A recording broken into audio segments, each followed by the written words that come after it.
आठवले साहेब, जे आता SC समाजाचं जे वर्गीकरण चालू आहे त्यावर पुण्यात खूप मोठा विरोध होत आहे, महाराष्ट्रात पण विरोध होत आहे, त्याविषयी आमची भूमिका अशी आहे की सगळ्या जातींना न्याय मिळाला पाहिजे. वर्गीकरण जे आहे ते महाराष्ट्रामध्ये 59 जाती आहे आणि मागे आंध्रामध्ये माला मादिगा अशा पद्धतीचा 2 कॅटेगरी झाले होत्या. त्यावेळेला त्याला आता 20 ते 25 वर्ष होत आलेले आहे. त्यावेळेला सुप्रीम कोर्टाने त्याचा विरोध केला होता, जास्त कॅटेगरी योग्य नाही. पण आता अलीकडे त्यांनी असा निर्णय दिला आहे की जे राज्य करू इच्छित असेल त्या राज्याने त्याचा विचार करावा, त्याचा स्टडी करावा असं सुप्रीम कोर्टाने सांगितलेलं आहे.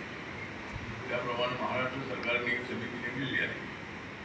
त्यामुळं याच्यामध्ये कोणावर अन्याय होऊ नये ह्याची पाहिजे.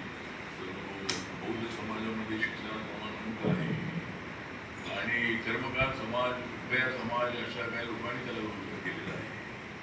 त्यामुळं आता ही समिती जी आहे ते समितीने सगळ्यांची बाजू ऐकू, एकदम समितीने नेमली होती, त्यांचा रिपोर्ट काय आहे ते तुझ्या लोकांना समोर आलं पाहिजे आणि सर्व जातींच्या कार्यकर्त्यांची मतं आणली पाहिजे. त्यामध्ये काय करणं आवश्यक आहे. त्यानंतर हा निर्णय